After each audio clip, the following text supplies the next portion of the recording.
The HOA president called the cops on me in front of my own house. 2 patrol cars rolled up, red and blue lights bouncing off my blacked-out F-350. Delilah, that's the HOA Karen in chief, was literally screaming at the officers. Arrest him. He's got commercial trucks and says he's not in our HOA. An hour earlier, I told her calm as can be. Ma'am, I've never been in your HOA. Never will be. She laughed in my face, slapped another $250 violation on my mailbox, and speed-dialed 911 while stomping back to her golf cart. What she didn't know, while she was calling for backup, I'd been quietly digging through property records for months. What I'd found would flip her little suburban kingdom upside down forever. The police checked my paperwork, tipped their hats, and left. Delilah stood there in her Lily Pulitzer dress, but this was just the beginning. By the time I was done, she wouldn't be my HOA president. She'd be my tenant. Drop your worst HOA horror story below. Where are you watching from? 6 months ago, I thought the worst thing that could happen to me was losing half my assets in a divorce. Turns out I was wrong. The worst thing was inheriting property next to an HOA president who thinks she's running a small country. I'm Garrett McKenzie, 45, and after my ex-wife cleaned me out in Atlanta, I found myself driving a loaded F-350 toward my grandfather's old farmhouse in Millbrook, Tennessee. The place hadn't been lived in for 5 years.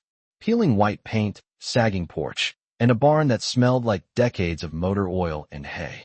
But it sat on 2½ acres of land that's been in my family since 1923. And after 3 months on my buddy's couch, it looked like paradise. What I didn't expect was the suburban invasion that had happened while I was gone. Someone had built Willowbrook Estates right up to my property line.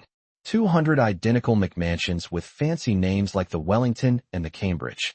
Each house probably cost more than I'd make in 3 years, complete with manicured lawns that looked like golf course greens and driveways you could eat off of. My first morning there, I'm unloading my equipment trailer when I hear the crunch of high heels on gravel. Here comes this blonde woman in her early 50s, hair sprayed into a helmet, carrying a leather folder like she's serving divorce papers. The smell of her perfume hits me from 15 feet away, something that probably costs more per ounce than good whiskey. Welcome to Willowbrook, she chirps with a smile so fake it could be made in China. I'm Delilah Thornfield, your HOA president. I brought our community welcome packet. She hands me this brick of papers. Had to be 50 pages bound in expensive card stock. The thing was heavier than some of my tool catalogs. That's nice of you, I say, but there's been a misunderstanding. This property isn't part of any HOA. Her smile twitches like she just bit into a lemon. Oh, but everyone in this area maintains our community standards. Property values, you understand.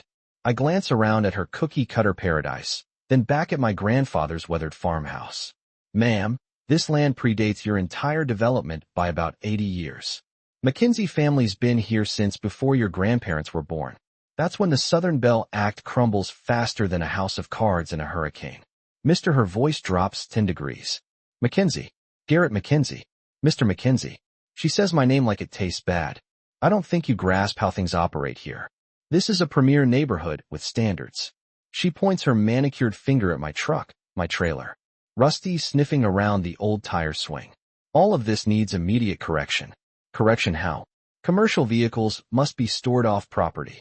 That eyesore of a barn requires paint or removal, and your lawn needs professional maintenance to match neighborhood aesthetics. She wrinkles her nose like my property personally offended her ancestors. I feel my back teeth grinding. And if I choose not to make these corrections, her smile returns, but now it's all teeth and no warmth. My husband Bradley serves on the city council. We have relationships throughout county government. I'm confident we can locate appropriate motivations for community cooperation. The threat hangs in the summer air like humidity. Comply or get buried in red tape. She clicks back to her white Mercedes SUV, license plate reading HOA boss, because apparently subtlety isn't her strong suit, and drives off, leaving the lingering scent of expensive perfume and cheap threats. That evening, I'm sitting on the porch with a cold beer, Rusty sprawled at my feet, watching fireflies dance over the pasture. The sound of central air units humming from the McMansions mixes with the chirp of crickets from my overgrown fields. Something about this whole setup stinks worse than the old barn on a hot day. But what Delilah doesn't know yet is that I spent 15 years in construction and I've learned a thing or two about property law title research, and what happens when developers cut corners to save money. 3 days after Delilah's welcome visit, I'm elbowed deep in a carburetor rebuild when the rumble of diesel engines breaks the morning quiet. Through my barn doors, I spot a white county truck followed by Delilah's Mercedes cruising up my gravel drive like a funeral procession. Out steps this heavy-set inspector in a wrinkled polo shirt, already sweating in the Tennessee humidity. His clipboard looks thicker than a phone book. Behind him, Delilah emerges wearing designer sunglasses and the kind of smile you see on sharks right before they bite. Mr. Mackenzie, Rick Jameson, County Code Enforcement, the guy's breathing heavy just from the walkover. We've received multiple complaints about potential zoning violations on this property. I wipe my greasy hands on a shop rag, taking my sweet time. What kind of complaints? Delilah steps forward with her phone already recording. Commercial vehicles in a residential zone, unlicensed business operations, and possible environmental contamination from automotive fluids. She pronounces each word like she's reading charges at a trial. Now, I spent 15 years in Atlanta construction, and you don't survive that business without knowing every zoning law by heart. One missed permit can bankrupt you faster than a bad divorce lawyer. So, when Inspector Jameson starts measuring distances with his metal tape, that sharp zinging sound echoing off my barn walls, I'm already 3 steps ahead of him. But here's what catches my attention. The way Jameson keeps glancing back at Delilah like a student checking his teacher's face during a test. His questions sound rehearsed, coached. Someone's been feeding him information. Inspector, I say while he's measuring my equipment trailer. What's the official zoning classification for this property? He flips through his paperwork, sweat dripping onto the pages. Let's see here. Appears to be agricultural residential mixed use. And what does a residential allow for vehicle storage? More paper shuffling. The sweet smell of honeysuckle from my back pasture mixes with the sharp scent of WD-40 from my morning's work. Well, agricultural residential permits, commercial vehicle storage for property-related activities, mechanical work within legal hours, and his voice trails off as reality dawns. Equipment storage for agricultural and construction purposes. I finish for him, which covers everything you're looking at. Delilah's confidence cracks like ice in spring. Surely there are noise ordinances, environmental regulations. Ma'am, Jameson interrupts, mopping his forehead again. Everything here appears fully compliant. Proper zoning. No environmental hazards visible. Work activities within approved hours. He snaps his clipboard shut. No violations to cite. You could have heard a pin drop. Delilah stands there opening and closing her mouth like a fish out of water, while Jameson beats a hasty retreat to his truck. But that evening, something's nagging at me. The whole inspection felt too orchestrated, too targeted. So, I drive over to the county courthouse, timing it to arrive just before closing. The records clerk, a sweet old lady named Mrs. Patterson, helps me pull the original property surveys from their dusty filing cabinets. That's when I hit gold. The musty smell of decades-old paper fills my nostrils as I spread out survey maps from the 1920s. My current 2½ acres, just a tiny slice of what used to be a 40-acre Mackenzie family farm. But here's the kicker, buried in the fine print. When my great-grandfather started selling off parcels in the 1960s, he kept the mineral rights to the entire original tract. My construction experience taught me that mineral rights in Tennessee include everything below 6 feet foundations, basement, septic systems, utility lines. If those rights were never properly transferred, then technically every house in Willowbrook Estates sits on land my family still owns underneath. The next morning, I'm feeling pretty good about life. I install a hand-painted sign at my driveway entrance. Mackenzie Farm, S. 1923, private property. Nothing fancy, but it makes the point. I also set up security cameras along my property lines. After yesterday's ambush inspection, I want every interaction documented. Then I do something that really gets under Delilah's skin. I officially open Mackenzie's small engine repair. Perfectly legal under my zoning. And I've got neighbors lined up with broken lawnmowers and chainsaws that need fixing. The sound of 2-stroke engines firing up echoes across the valley all afternoon. Sure enough, by evening, I spot Delilah's white Mercedes making slow passes by my driveway, phone glued to her ear, probably speed dialing every government office in the county. But while she's burning up the phone lines complaining about me, I'm making calls of my own to a property attorney who specializes in title disputes and mineral rights because something tells me those dusty old surveys are going to be worth their weight in gold. What Delilah doesn't realize yet is that her harassment campaign just gave me the motivation to dig deeper into something that could change everything. A week goes by, nice and quiet. I'm thinking maybe Delilah got the message after her inspection backfired. Then Tuesday morning, I'm having coffee on my porch when I see the first patrol car pull into my driveway. Officer Martinez steps out. Young guy, probably early 30s, looking like he'd rather be anywhere else. Morning, Mr. McKenzie. We got a call about suspicious activity. Mind if I take a look around? Suspicious? How? He checks his notepad, clearly reading from someone else's words. Anonymous caller reported possible drug manufacturing. Unusual chemical odors, frequent visitors at odd hours. I nearly spit out my coffee. Drug manufacturing? I'm running carburetor cleaner and WD-40, not cooking meth. But I let him look around because I've got nothing to hide. 15 minutes later, he's shaking his head and apologizing for wasting my time. That afternoon, another call. This time, it's about Rusty being aggressive toward children. Officer Martinez shows up again, takes one look at my border collie, who's currently belly up getting scratched by the neighbor kid from across the street, and just sighs. Let me guess, he says. Anonymous complaint. How'd you know? Third call today from the same phone number claiming to be different people. Same voice every time. He scratches behind Rusty's ears. Nice dog. Wouldn't hurt a fly. By Thursday, it's noise complaints during legal working hours. Friday brings reports of commercial truck traffic endangering pedestrians, even though the nearest sidewalk is half a mile away. Martinez starts pulling up my driveway and just waving instead of getting out. But the pattern's clear. Delilah's weaponizing the police department. That's when Martinez does something unexpected. After the 6th bogus call in 2 weeks, he pulls me aside while pretending to inspect my shop. Off the record, he says quietly, glancing around like we're sharing state secrets. Document everything. Times, dates, what was reported versus what was actually happening. Get a lawyer if you can afford one. Why? Because the lady making these calls, her husband sits on the city council. Word around the station is she's got connections all the way up to the county commissioner. He adjusts his radio, the static crackling in the summer heat. Some of us don't appreciate being used as personal harassment squads.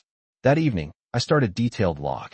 Every bogus police call, every drive-by documentation session, every interaction. My construction days taught me that paperwork wins legal battles.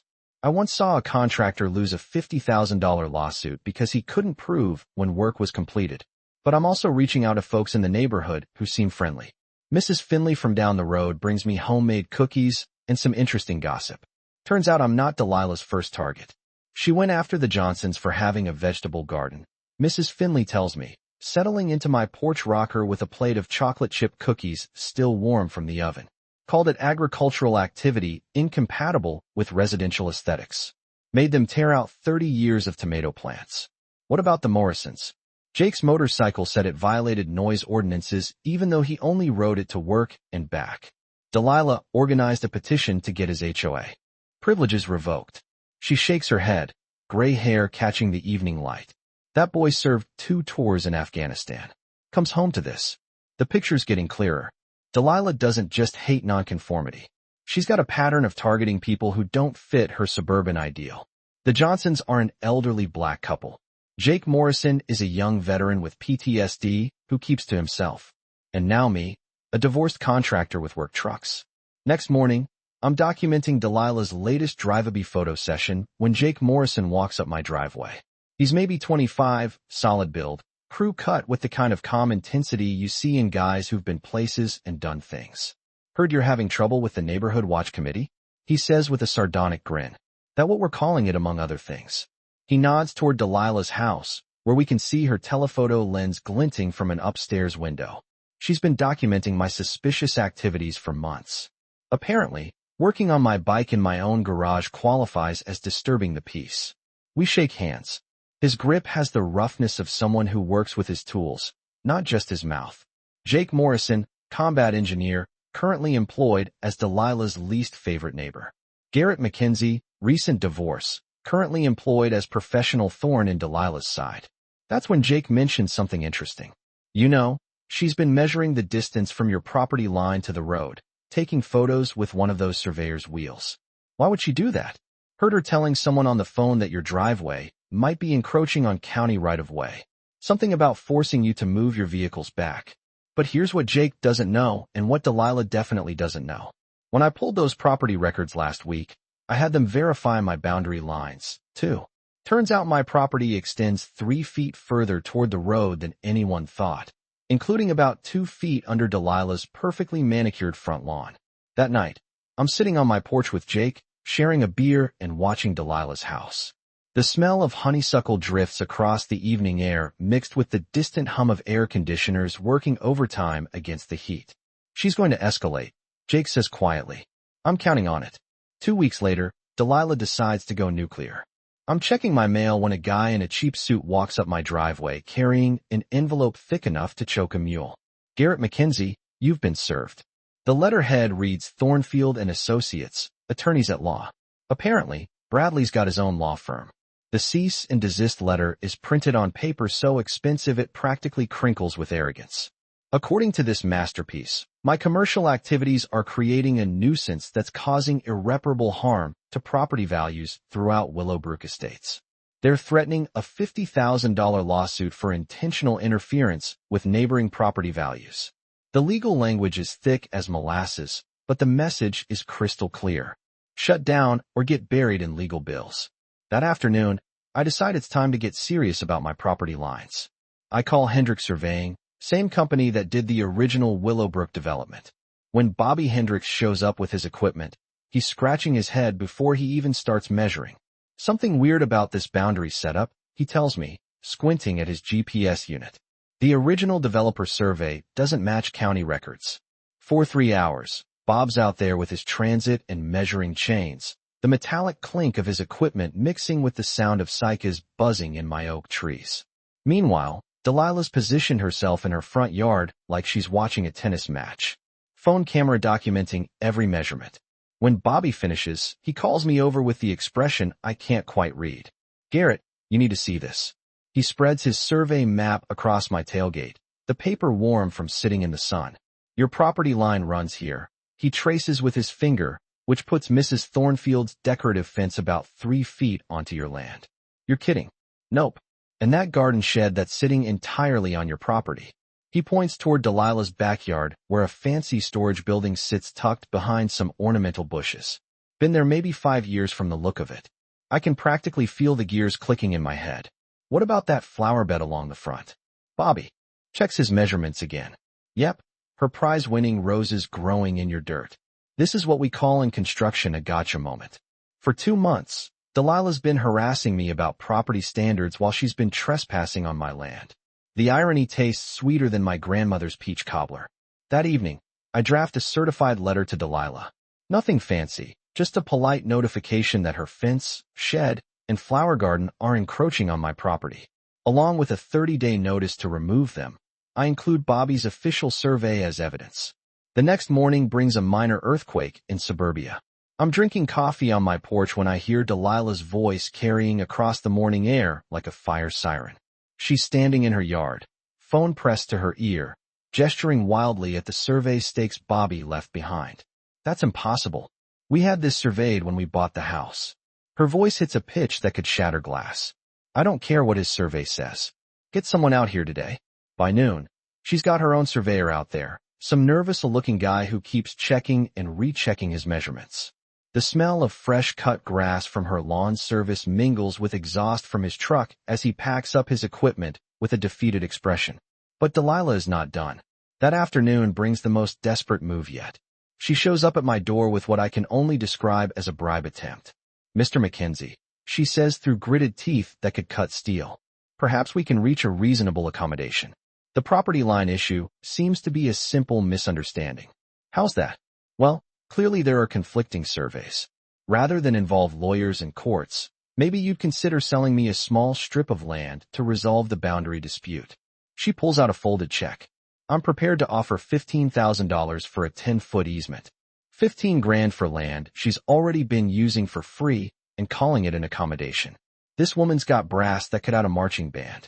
I'll need to think about it, I tell her, keeping my voice neutral while my phone records every word of this conversation from my shirt pocket. Of course, but I should mention continued boundary disputes can get very expensive. Court costs, attorney fees, expert witnesses. Her smile could freeze hell over. My husband has relationships throughout the legal community. Sometimes these cases drag on for years. There it is. The threat wrapped in a bow.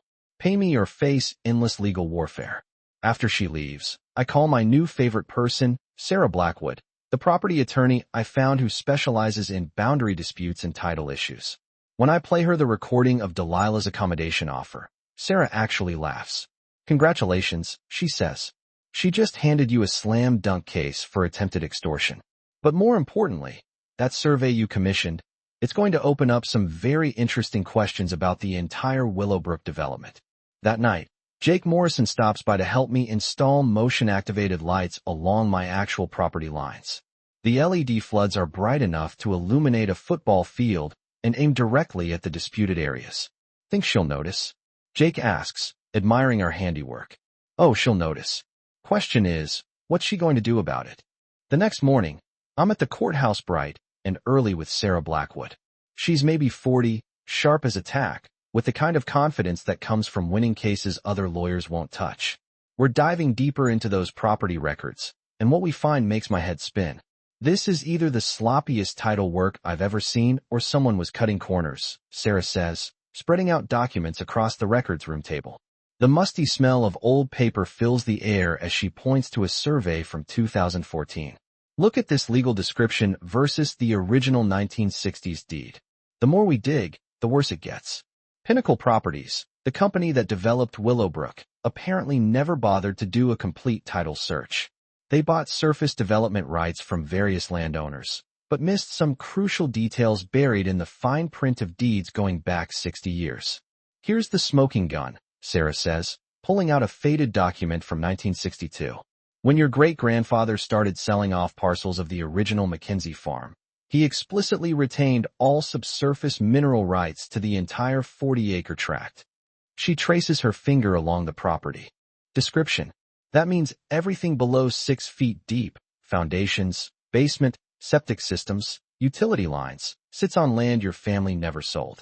My construction background kicks in. So legally you may have legitimate claim to the subsurface rights under every house in Willowbrook Estates. Sarah's grin could light up a football stadium. But it gets better. Pinnacle Properties filed for bankruptcy in 2018, which means their development contracts may have reverted to the original property owners. She pulls up the bankruptcy filing on her laptop.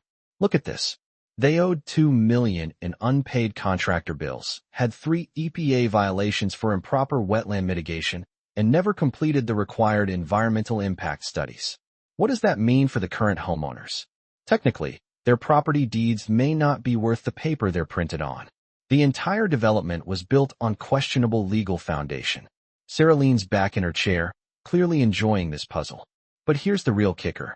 Guess who was the city councilman who fast-tracked Pinnacle's permits back in 2014? I don't need to guess. Bradley Thornfield. Bingo. And according to campaign finance records, Bradley received substantial contributions from Pinnacle Properties right before the permit approvals went through. She turns her laptop screen toward me. This isn't just about property rights anymore, Garrett. This could be a corruption case. The pieces are falling together like dominoes. Delilah's husband helped approve a development built on shaky legal ground, possibly took money to expedite the process. And now they're both trying to force me out before anyone discovers the truth. What are my options? I ask. We file a quiet title action. That's a lawsuit asking the court to determine who actually owns what. We'll need to notify every property owner in Willowbrook about the potential cloud on their titles. Sarah's already making notes. Given the evidence, I'd say you've got better than even odds of winning substantial subsurface rights. And if I win, then technically you become the subsurface landlord for 127 homes. You could charge ground rent, require lease agreements, or she pauses dramatically. You could offer to sell clear title to the homeowners for fair market value. The irony is so thick you could cut it with a chainsaw. Delilah's been harassing me for months about property values and community standards while living in a house that might legally sit on land my family still owns. How long does this process take? 6 months, maybe 8 if they fight it. But here's the beautiful part. Every harassment incident, every bogus police call, every threat they've made just strengthens your case for damages. Sarah closes her laptop with satisfaction. They've been building your case for you. Walking out of the courthouse, I feel like I'm carrying dynamite in my briefcase. The question now isn't whether I can fight back against Delilah's harassment. It's how much of Willowbrook Estates I'm about to own when the dust settles.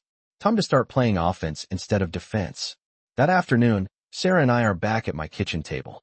Papers spread everywhere like we're planning a military campaign. The smell of fresh coffee mingles with the scent of honeysuckle drifting through my open windows as we map out our strategy. First step is filing the quiet title action, Sarah explains, highlighting sections of legal documents with a yellow marker. But we need to be smart about this. Once we file, every homeowner in Willowbrook gets notified that their property titles are in dispute. That's going to cause a panic. Exactly, which is why we document everything first. She pulls out a thick folder. Every harassment incident, every bogus police call, every threat Delilah's made. We build an ironclad case that you're the injured party here, not some opportunistic land grabber. While Sarah handles the legal strategy, I'm working on something equally important, building allies in the neighborhood.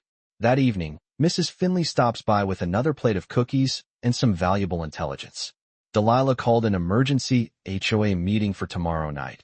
She tells me, settling into my porch rocker. She's planning to present what she calls the McKinsey problem to the board. What kind of problem? According to the agenda she posted, you're supposedly running an unlicensed auto repair business, storing hazardous materials and threatening property values. Mrs. Finley shakes her head, gray curls catching the evening light. But here's what she doesn't know. Half the board is fed up with her tactics. Turns out Delilah's made more enemies than friends.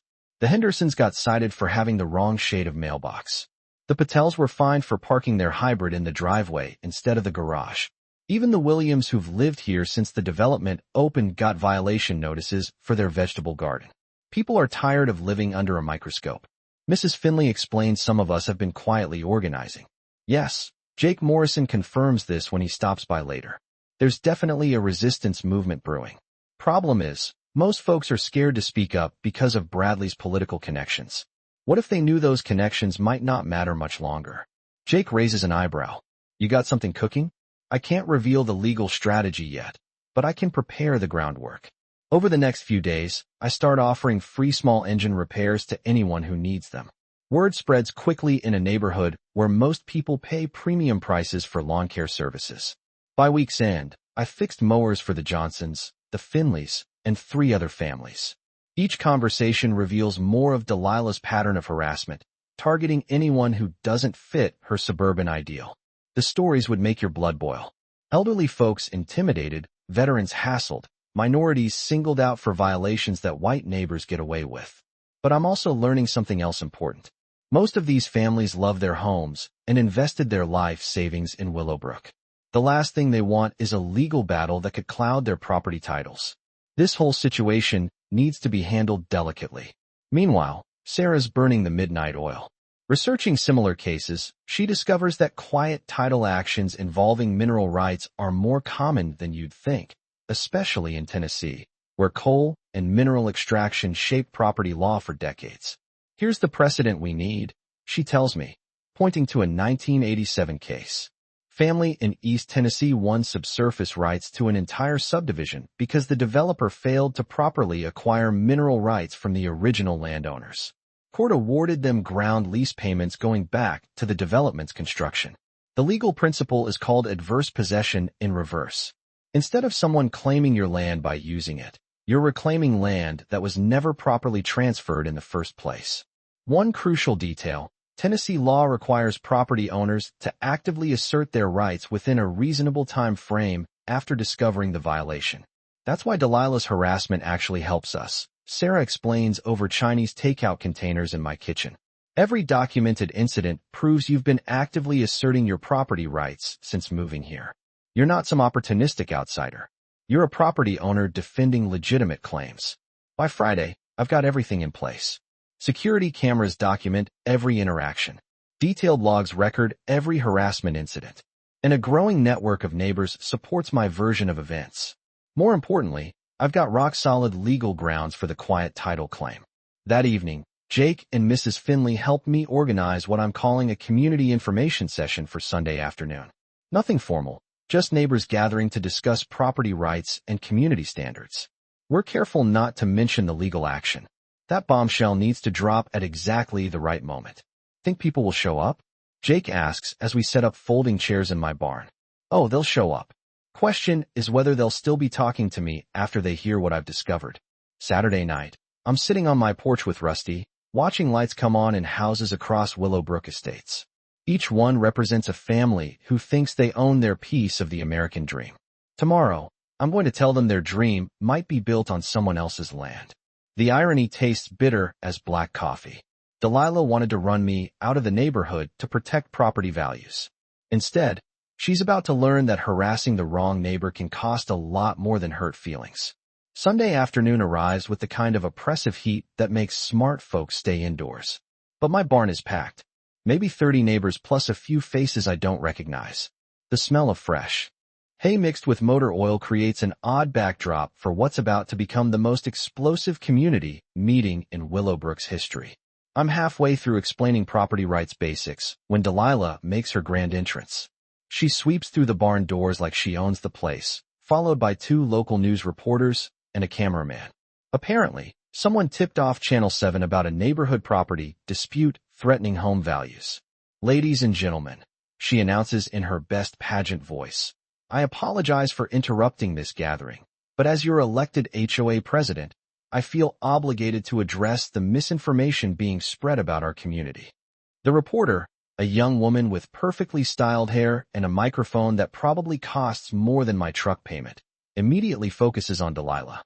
Mrs. Thornfield, can you explain why you called our newsroom about this situation? Certainly. We have a resident who's operating an unlicensed commercial business, storing hazardous materials, and now apparently holding unauthorized community meetings. Delilah gestures toward me like I'm a wanted criminal. Property values in Willowbrook have dropped 15% since this situation began. That 15% figure is pure fiction, but it sounds official enough for television. I can see some neighbors shifting nervously, probably calculating their home equity in real time. But here's where Delilah's media strategy backfires spectacularly. Mrs. Finley stands up, all 5 feet of her radiating quiet dignity. Excuse me, but I'd like to address those accusations. Mo. She turns toward the camera with the composure of someone who spent 30 years teaching middle school. Mrs. Thornfield has been systematically harassing minority families in this neighborhood for years. The Johnsons, the Patels, my own family, all cited for violations that somehow don't apply to her friends. Jake Morrison rises from his folding chair, and I'd like to know where that 15% property value drop figure comes from, since county records show home values here have actually increased 8% this year. The reporter's attention shifts faster than a weather vane in a tornado. Suddenly, this isn't a simple story about a troublesome neighbor. It's about HOA corruption and possible discrimination. Delilah's face flushes red as a fire truck. These people are clearly biased, ma'am. Jake interrupts with military precision. I'm a combat veteran with 2 Bronze Stars. Mrs. Finley taught school for 3 decades.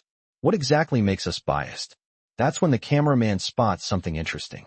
While Delilah's been performing for the camera, I've been quietly setting up a presentation board with survey maps and property documents.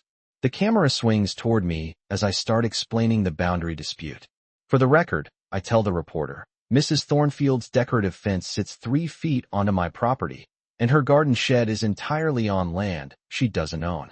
We offered to resolve this privately, but she chose to escalate with legal threats and police harassment instead. I pull out Bobby Hendrick's official survey, spreading it across a hay bale where the camera can capture every detail. This is a certified boundary survey showing the encroachment. Mrs. Thornfield was notified 30 days ago and chose to ignore it. The reporter's eyes light up like Christmas morning. Property disputes make great television, especially when they involve HOA drama and potential corruption. But Delilah's not finished. In a move that proves desperation makes people stupid, she decides to double down. Mr. McKenzie is clearly trying to extort money from our community through frivolous legal claims. My husband serves on the city council, and we have documentation proving this property was properly surveyed and approved. There it is. The threat wrapped in political connections broadcast live on local television. So, you're saying your husband's political position gives you influence over property disputes? The reporter asks, sensing blood in the water. Delilah realizes her mistake too late. I know what I meant, but the damage is done. On live television, she just implied that her husband uses his city council position to handle personal disputes. The reporter's already taking notes for what's clearly becoming a much bigger story about municipal corruption. After the news crew packs up and leaves, the barn erupts in conversations. Some neighbors are clearly shaken by the boundary dispute revelations. Others are angry about years of HOA harassment finally being exposed. A few are worried about their property values if this escalates to court. Mrs. Finley approaches me as folks start filing out. When were you planning to tell us about the legal action you're filing? I look at her in surprise. How did you, honey? I've been around long enough to recognize a lawyer's paperwork when I see it. She nods towards Sarah's documents still spread across my workbench. Plus, Mrs. Patterson at the courthouse is my bridge partner. She mentioned, you've been doing some very interesting research. That evening, Jake stops by to help me clean up the barn. The folding chairs stack with metallic clanks that echo in the gathering dusk. Think that went well? He asks. Better than I hoped. Delilah just threatened a combat veteran and a retired teacher on live television while admitting her husband uses political influence for personal disputes. Yeah, but now she knows people are organizing against her. She's going to get desperate. As if summoned by our conversation, we hear the distant sound of Delilah's voice carrying across the evening air, apparently giving someone a very animated phone call from her back deck. Think we should be worried? Jake asks. Probably. Desperate people do stupid things, and Delilah's got connections throughout county government. I lock up the barn, the metal door clanging shut. Question is, how stupid is she willing to get? Monday morning brings the fallout from Sunday's media circus. I'm barely finished with coffee when my phone starts buzzing with text messages.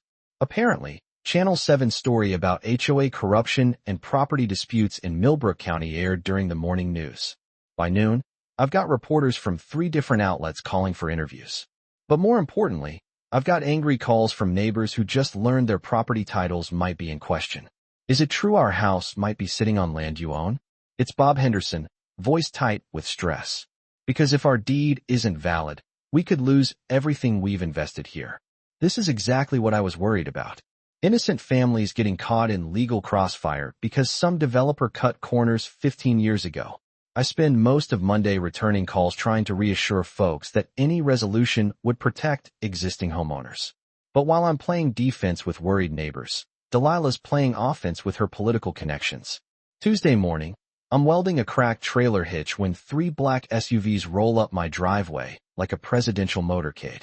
Out steps a small army of officials, county environmental inspector, state building code enforcement, fire marshal, and someone from the health department who looks like he'd rather be anywhere else. Mr. McKenzie, we're here about multiple complaints regarding potential safety violations on this property. The lead inspector, a thin guy with wire rim glasses and a clipboard thick as a phone book, starts reading from a list that could choke a mule. Allegedly hazardous material storage. Potential groundwater contamination from automotive fluids. Fire safety violations in the barn. Septic system noncompliance. It's a fishing expedition, pure and simple. Someone with serious pull made some phone calls, and now I'm getting the full regulatory treatment. For 4 hours, they crawl over every inch of my property with instruments that beep and click and measure everything from soil pH to air quality. The metallic sound of sample containers clanging together mixes with the distant hum of their vehicle's air conditioning working overtime in the heat. But here's the thing about running a legitimate operation. When you follow the rules, surprise inspections aren't that scary. My septic system was inspected and certified when I moved in. My automotive fluids are stored in approved containers on concrete pads. My barn meets fire safety codes because I had it updated to run my repair business. By late afternoon, they're packing up equipment with the defeated expressions of people who came looking for violations and found a textbook example of regulatory compliance. Everything appears to be in order, the lead inspector admits, clearly disappointed. All permits current, safety systems functional, environmental standards met. After they leave, I call Sarah Blackwood. Someone with serious juice just tried to bury me in bureaucratic harassment. Let me guess, every agency that showed up today required a formal complaint to trigger an inspection. Yep, and formal complaints require someone to sign their name to the allegations, which means we can subpoena those complaint records during discovery. Sarah's voice carries the satisfaction of a hunter who just spotted prey. Whoever orchestrated this just handed us evidence of coordinated harassment using government resources. That evening brings the most desperate move yet. Delilah shows up at my door just after sunset. But this time, she's not alone. She's brought her husband, Bradley, a soft-looking man in his 50s with politician's hair and a smile that never reaches his eyes. Mr. Mackenzie, Bradley says in the smooth voice of someone accustomed to making problems disappear. I understand there's been some confusion about property boundaries and development permits. No confusion on my end. Your wife's been trespassing, and your permits might not be worth the paper they're printed on. His smile tightens like a guitar string about to snap. Well, that's what we'd like to discuss. As a city councilman, I have some insight into how these property disputes typically resolve themselves. Here comes the threat wrapped in velvet gloves. See, property title challenges can drag through courts for years. Very expensive, lots of publicity, hard on everyone involved, especially families who just want to live peacefully in their homes. He pauses to let that sink in. On the other hand, reasonable people can usually find mutually beneficial solutions.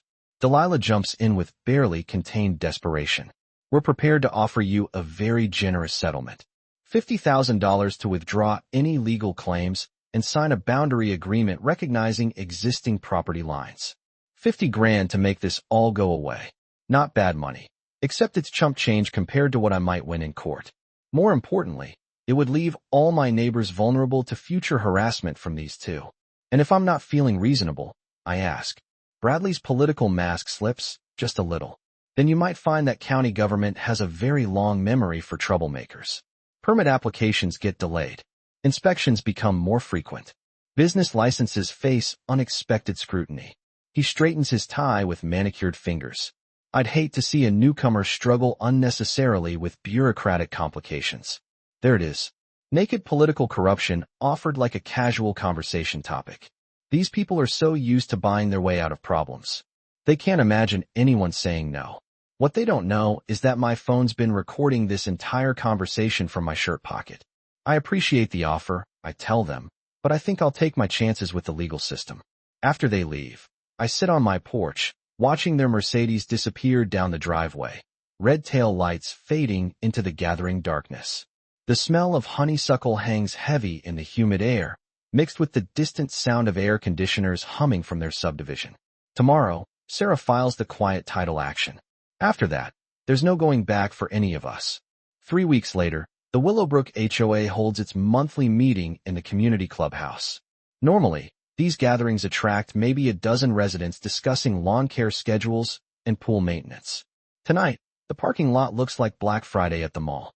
200 folding chairs pack the main room, with people standing along the walls and spilling into the hallway.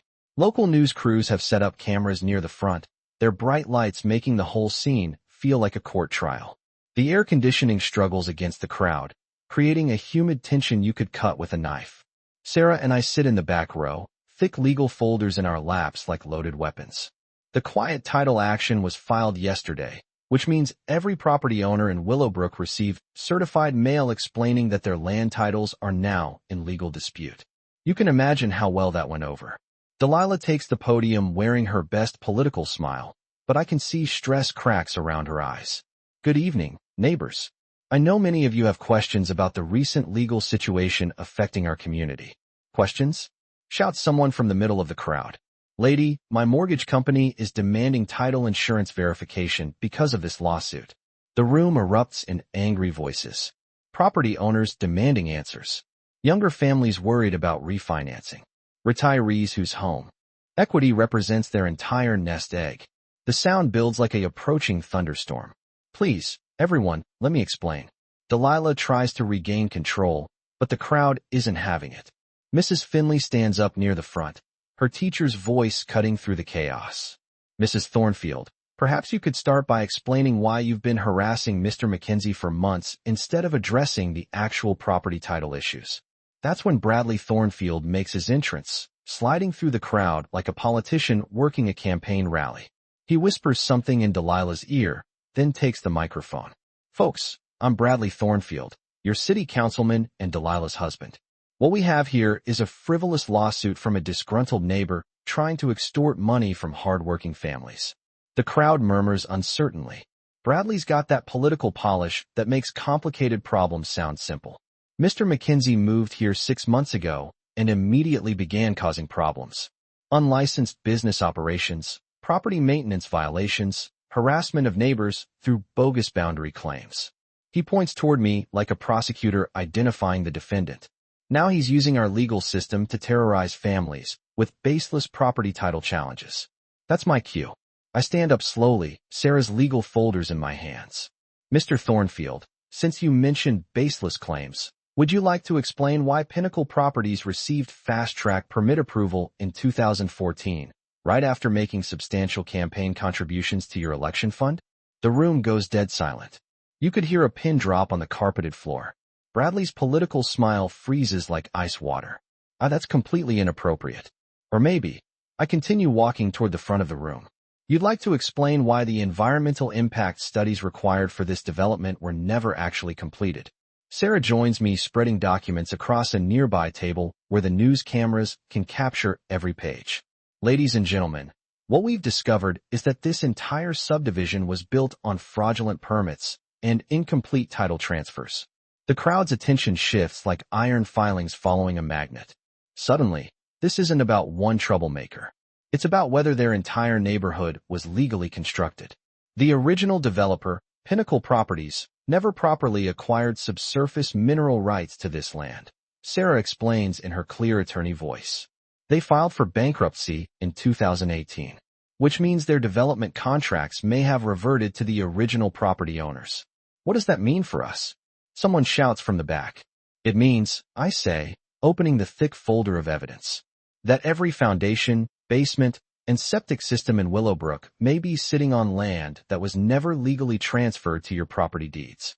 The room explodes in panic. People shouting questions, demanding answers, some heading for the exits to call their lawyers. But I'm not finished. Mrs. Thornfield, I say, turning toward Delilah, who's gone pale as winter snow. Would you like to tell everyone about the bribery attempt you and your husband made last week? Before she can answer, I pull out my phone and hit play on the recorded conversation. Bradley's voice fills the room through the PA system. County government has a very long memory for troublemakers. Permit applications get delayed. Inspections become more frequent. The news cameras swing toward Bradley like heat-seeking missiles. His political career just died on live television. The truth is, I announced to the packed room, I don't want to hurt anyone in this community. You're good people who invested your life savings in homes you believed were legally yours. My fight isn't with you. It's with the people who created this mess through corruption and corner cutting. The county commissioner, who'd been sitting quietly in the front row, stands up with the expression of someone watching his re-election chances evaporate. Mr. McKenzie, he says carefully, what exactly are you proposing? I look around the room at 200 worried faces, then back at Delilah, who's now crying quietly into her hands. I'm proposing we fix this the right way together. 6 months later, I'm standing in the same clubhouse. But the atmosphere couldn't be more different. Instead of panicked property owners, I'm looking at neighbors celebrating the grand opening of the Willowbrook Community Center, funded by the settlement money from our legal victory. The quiet title action succeeded beyond Sarah's wildest predictions. The court confirmed my family's subsurface rights to the entire development, awarded damages for harassment, and most importantly forced a complete audit of Pinnacle Properties' original permits and contracts. What we found was worse than anyone imagined. Environmental shortcuts, building code violations, and a paper trail of corruption involving 3 county commissioners and a state environmental official. Bradley Thornfield resigned from the city council and faces federal charges for accepting bribes. Delilah moved to Florida, where I hear she's keeping a very low profile. But instead of bankrupting 1 or 27 families, we found a better solution. Rather than evict people from homes they'd purchased in good faith, I worked with Sarah to create fair ground lease agreements. Every homeowner can buy clear title to their property for a nominal fee, usually less than a year's HOA dues. The settlement money covers legal costs and provides compensation for all the harassment victims. More importantly, we established the first democratically elected community board in Willowbrook's history. Mrs. Finley serves as president. Jake Morrison handles security and maintenance, and they've reduced effective HOA fees by 60% while actually improving community services. The changes go deeper than politics. Without Delilah's reign of terror, people started talking to each other again. The Johnsons replanted their vegetable garden, bigger than before. Jake's motorcycle club meets monthly at the community center, teaching kids basic maintenance skills. Mrs. Patel started a spice garden that makes the whole neighborhood smell like heaven on summer evenings.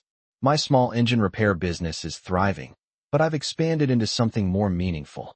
The McKinsey Property Rights Foundation helps rural families facing developer pressure, providing free legal research and title verification services.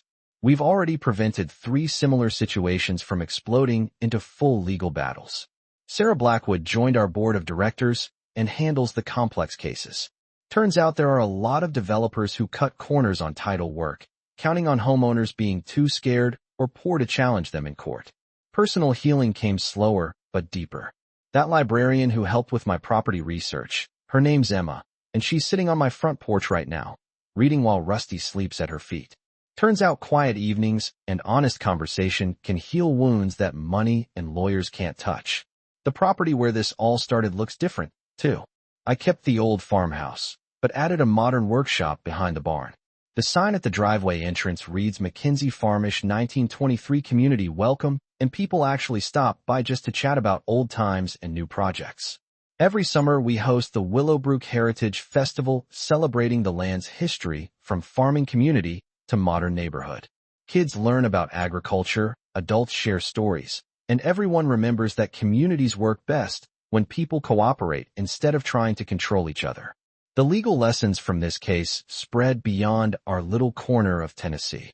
Property rights attorneys now teach the Willowbrook precedent in law schools.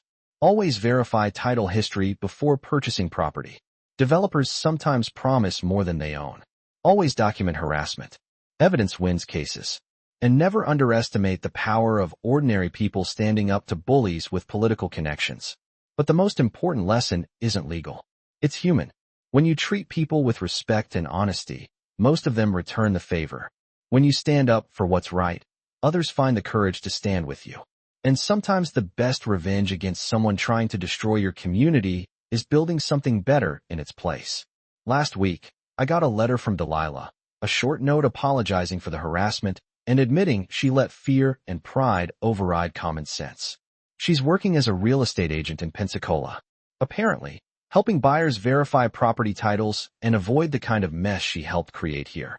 People can change, communities can heal, and sometimes fighting for your rights means everyone wins in the end.